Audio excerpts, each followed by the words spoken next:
Boston Bruins trade reports are continuing to escalate as the familiar names have been once again thrown into multiple trade proposals, including Casey Mittelstadt, Pavel Zacha, and one interesting name has emerged coming from one team in specific that we're going to be breaking down here in this video. We're also going to be touching on Charlie McAvoy, as a former NHL defenseman has come out and voiced his opinion on the importance of Charlie McAvoy to this Boston Bruins team. Ladies and gentlemen, we have a lot to break down here in this video, and if you're looking for a spot for all of your Boston Bruins news, be sure to hit the sub button. We're keeping you updated throughout this entire summer as we head into a very interesting next season for the Boston Bruins. We also noticed that just over 60% of you guys watching right now have not hit that sub button, but we gotta get straight into this because we got a lot of reports coming out, continuing to come out, surrounding about three familiar names who have been in the trade market for the Boston Bruins, and the Bruins have been taking many trade calls over the last little while, and I first wanted to go ahead and pull up this right here from Jeff Merrick. He appeared on the Sekeres and Price podcast and thinks that Sweeney might be cooking up a move or two soon. He mentioned two unsurprising names in Pavel Zacha and Casey Mittelstadt as players who could be moved and are likely drawing interest from other clubs. Last week, one hockey analyst linked the Vancouver Canucks to both Zacha and Mittelstadt as possible options to fill the need for the second-line center. Whether or not something gets done remains to be seen, but you can bet the closer we get to the season beginning, the more rumors are going to be out there. So we have a few things to take away from this. First of all, of course, Jeff Merrick, who is a very sketchy insider. He does have quite a bit of stuff right every now and then, but also kind of starts talking out of his ass sometimes.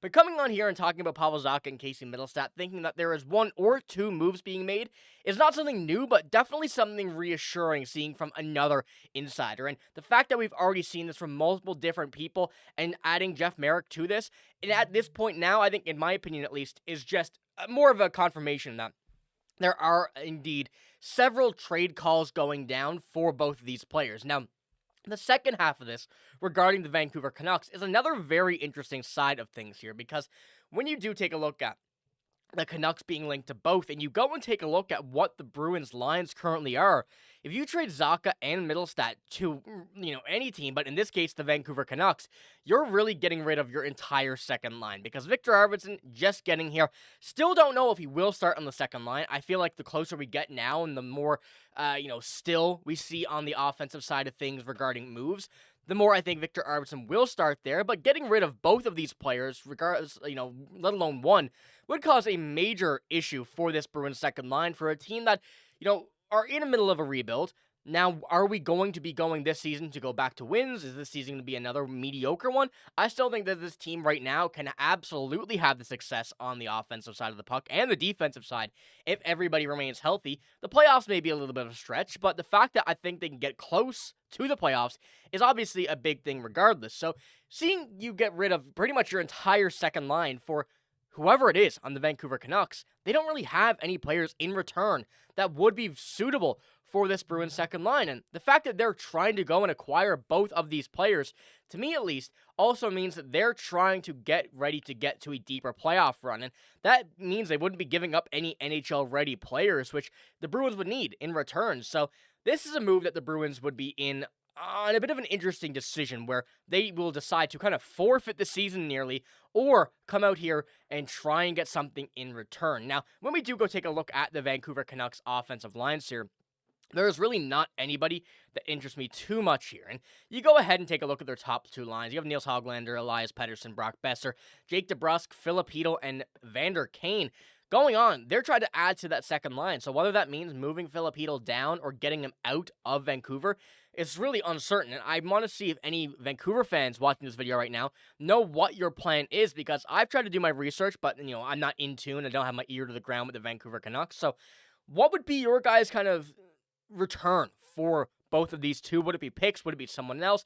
There are a few prospects, and one that I'm going to talk about here now in a moment really piques my interest as someone that would help the Bruins not just now, but well into the future. And, Aturati is one of those players. You have Connor Garland, who's on this third line. I feel like this Vancouver Canucks team has so many possible moving parts, but none of which I see coming on this roster, at least right now, coming to the Boston Bruins in return for a trade. Now, one player in specific really does pique my interest, and that's Jonathan Lekkerimäki. And going to see him as a possible option right now, currently being in the press box on Puckpedia for this Vancouver roster, not being in the lineup, and you're looking at his percentiles there as a projected second-line forward at this point. For as young as he is, as good as he is, and how incredible of a shot he has, this is a player that really interests me now. When you take a look, hockey IQ 90, shot 96, compete consistency 93, offensive zone starts 95, power play 95. He really fits the bill for what the Boston Bruins would be looking for in any sort of player coming back. And as you kind of go and take a look at what he would do compared to the Bruins' current roster, you get rid of Casey Mittelstadt, you get rid of Pavel Zacha, and especially if both those go in the same trade, you're going to need to get a very good return coming back your way. That's not a team that's not a player that, or a group of players, you just let walk for nothing. Those two players have a major impact on this Bruins team right now. Pavel Zacha more than Casey Mittelstadt, but you cannot afford to just give those players up for nothing. So if I am the Bruins and this is what they're asking for, the Canucks are, I'm asking for Jonathan Lekkerimäki in return due to how good he is and how good he will be.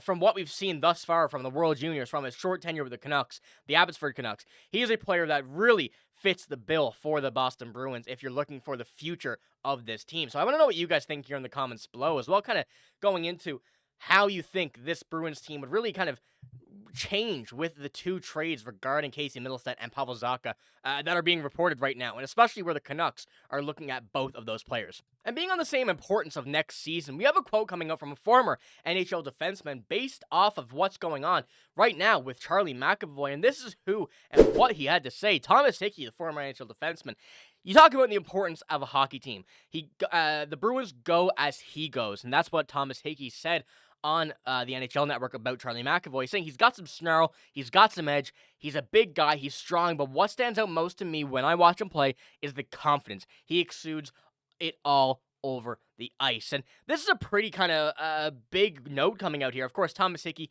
not the most illustrious career, but a very solid defenseman in his time. And of course, still a very important part of this team is Charlie McAvoy. And as we know right now, at least going into this upcoming season, the Bruins will no longer have a captain. As Brad Marchand traded last season, they're not rushing their way into a new captain. But we can really take it down into two pieces, whether that be Charlie McAvoy, whether it be David Pastrnak, whatever of the two come out here is going to be, a win regardless for this Bruins team. And the fact that Charlie McAvoy has been getting more praise as of late after his injuries last season, coming into this offseason, we're going to see how important he really was to this team before he went out last year with that injury. And we're going to see what we're missing. And at 27 years old, still being, one of the best defensemen in the NHL, he's been a guy that has been every year getting better, getting smarter, getting stronger, being more important to this team, and having, you be that number one defenseman on your team and kind of leading the charge here, not even just on the defensive side of things, but on the ice as well.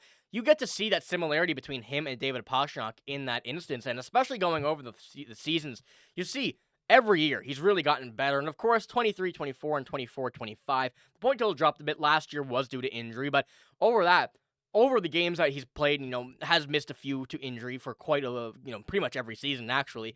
He's been a very important player on this team every time he's been out there. So the fact that we're getting this Charlie McAvoy love and kind of people shouting him out once again is very good. Obviously, it doesn't seem like we've been getting that quite a bit, but now is a time that, we need to see it. When this Bruins team is down, you're getting people like this taking a new lead for the team. And I think that this is a great instance for Charlie McAvoy, a great mindset kind of heading into the season. The fact that people are coming out here and saying, we don't actually recognize how important he is to this team. So I want to know what you guys think about this, how that kind of will impact his thought process coming over this season, and if we'll see a different kind of Charlie McAvoy, especially now taking more of a captain role on this team. But I also want to know what you guys think about that Vancouver Canucks report. Do you think they're going to get both? And who would you want in return for a trade if they're asking for both? Because I'll tell you what, it will not be cheap. But that is all I have in this video. If you did enjoy, give it a like, hit the sub button as well. I'm signing out, though. Thank you for watching. Hope you have a great day. See you later.